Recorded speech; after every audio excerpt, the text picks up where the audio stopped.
আর ওই দিকে যেটাই উপরেটা বলছি উপরে বলছি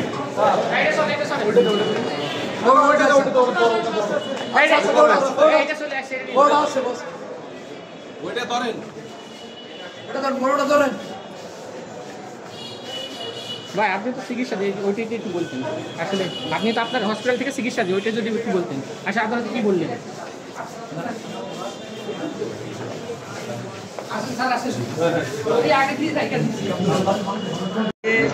ডক্টর এনাম সাহেবকে আদালতে তোলা হয়েছিল এবং সেখানে কয়েকদিনের তদন্ত কর্মকর্তা রিমান্ড চেয়েছিলেন। আপনারা রিমান্ডে কি বলেছেন, রাষ্ট্রপক্ষ থেকে কি বলেছে, আদালত কি আদেশ? এটা মিরপুর থানার মামলার নম্বর 54/11/2024। ওই মামলায় এনাম সাহেবকে আজকে 10 দিনের রিমান্ড চেয়েছিলেন রাষ্ট্রপক্ষ। এই 10 দিনের রিমান্ড শুনানিতে রাষ্ট্রপক্ষ একটা ভালো কথা বলছেন এনাম সাহেবকে, উনার যে এনাম মেডিকেল কলেজ আছে সাভারে, সেখানে রানা প্লাজার যে ধ্বংসের যেই সমস্ত ক্ষতিগ্রস্ত আহত লোকজন ছিল সেখানে উনি কি সাবাদ দিচ্ছেন। পরবর্তীতে আওয়ামী লীগ সরকার তাকে এই সংসদ সদস্য হিসাবে মনোনয়ন দেয় এবং পরে উনি মন্ত্রী হিসাবে এখানে ছিলেন। এখন আমাদের যে এই কারণে বলতেছেন উনাকে, যেহেতু এই মামলার সাথে উনার সংশ্লিষ্টতা আছে, এই কারণে 10 দিনের রিমান্ড চেয়েছিল।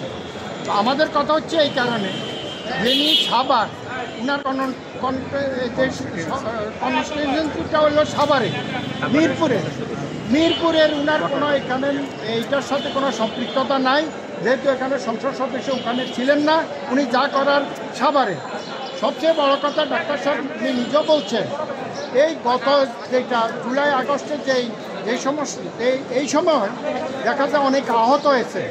উনার যে সাভারে মেডিকেলে সেখানে দেখা যাচ্ছে প্রায় 1000-এর মতো বিভিন্ন আহতদেরকে উনি চিকিৎসা দিয়েছেন বিনামূল্যে, এবং এটা সারা ওয়ার্ল্ডে এটার একটা এটা উল্লেখযোগ্য ঘটনা আছে। যেহেতু উনি ওইটার সাথে সম্পৃক্ততা এবং উনি এই ঘটনার সাথে সম্পৃক্ততা নাই, আর এখানে বলা হয়েছে উনি অর্থ যোগানদাতা। যেহেতু উনি মার্ডার কেসের সাথে উনি কোনো সম্পৃক্ততা নাই, অর্থ যোগানদাতা যে সেই বিষয়েও কত টাকা অর্থ কীভাবে দিয়েছেন এই ধরনের কোনো কিছু রিমান্ড প্রেয়ারও ছিল না। আর যেহেতু ডাক্তার সাহেব একজন অসুস্থ হার্টের রুগী, উনার 6টা রিং করানো আছে, ওনাকে যদি রিমান্ডে না হয় তাহলে ওনার শারীরিক, মানসিক এবং জীবনের বিপর্যয় ঘটতে পারে। এই জন্য আমরা তার রিমান্ড বাতিল চেয়েছিলাম। মাননীয় আদালত সন্তুষ্ট হয়ে উনাকে 6 দিনের পুলিশ রিমান্ড দিয়েছেন। বলছেন যে হাইকোর্টের নির্দেশন মতো উনাকে রিমান্ডে নেওয়ার পরে এবং রিমান্ড থেকে আসার পরে চিকিৎসা ডাক্তারি চিকিৎসা এবং মেডিকেল চেক আপ করার জন্য আদালত ডাক্তার এনাম সাহেবের কাছে কোনো কিছু জানতে চেয়েছেন কিনা, আদালতে তিনি কি কোনো কিছু বলতে পেরেছেন?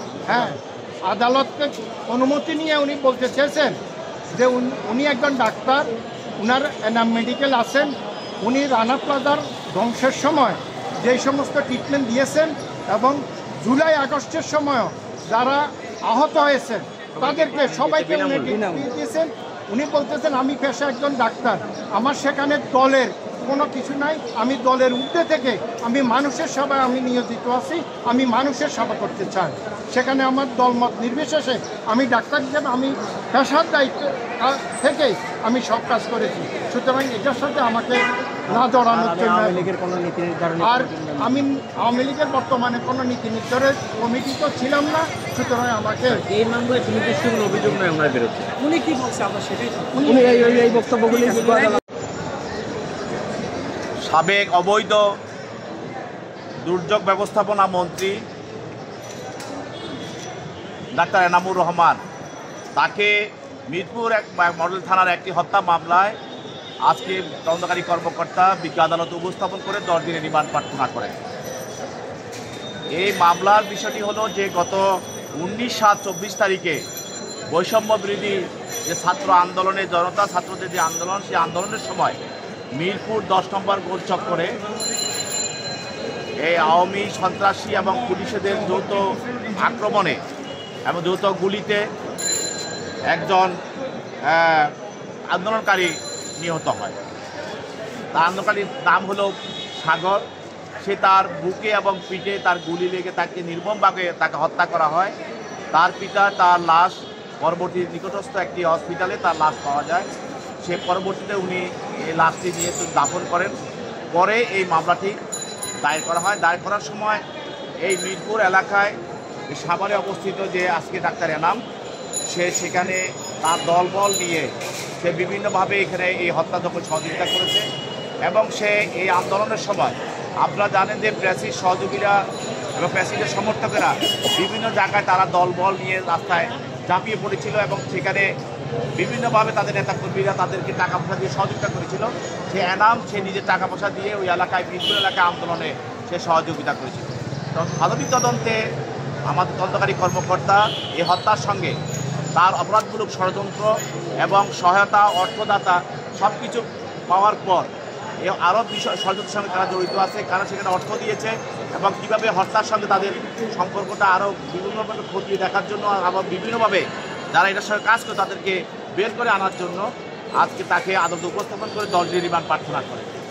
তার পক্ষে আইনজীবীরা ছিল এবং তারা রিমান্ড বাতিলভাবে জামিনে প্রার্থনা করেছেন। উভয় পক্ষের বক্তব্য শোনার পর বিজ্ঞ আদালত এই আসামির বিরুদ্ধে 6 দিনের রিমান্ড মঞ্জুর করেন এবং মঞ্জুর করে তাকে তদন্তকারী কর্মকর্তার নিকট অধিকতর জিজ্ঞাসাবাদ করার জন্য তাকে হস্তান্তর করেন।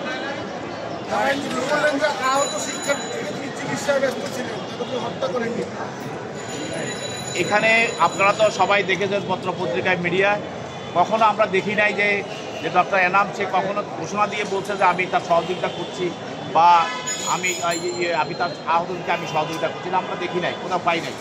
তবে বাংলাদেশের যতগুলো হসপিটাল ছিল সরকারি বেসরকারি হসপিটাল, সেখানে আন্দোলনকারীদের চাপের মুখে সেখানে মালিকেরা তো সেখানে থাকার কথাই না, তারা নিজেদের যারা দাবি করে আমি হসপিটাল মালিক, সে হসপিটাল ফেলে সে পালিয়ে গেছে।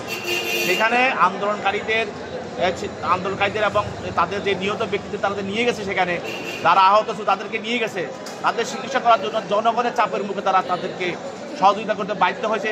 কারা করছে? যারা সেখানকার ডাক্তার এবং নার্স ছিল তারা, কিন্তু যারা প্যাসেঞ্জার সহযোগী ছিল তারা তো সবাই আগেই পালিয়ে গেছে। অতএব তার যে বক্তব্যটা সঠিক নয়, কারণ সে অনেক আগেই এলাকা ছেড়ে গেছে, যেহেতু যে আন্দোলনকারী তখন রাজপথে নেমে গেছে। কেলেঙ্কারির বিষয়ে আজকে আদালতে একটা শুনানি হয়েছে, সেখানে সাবেক ডেপুটি গভর্নর এস কে সিংকে আদালতে তোলা হয়েছিল। সেখানে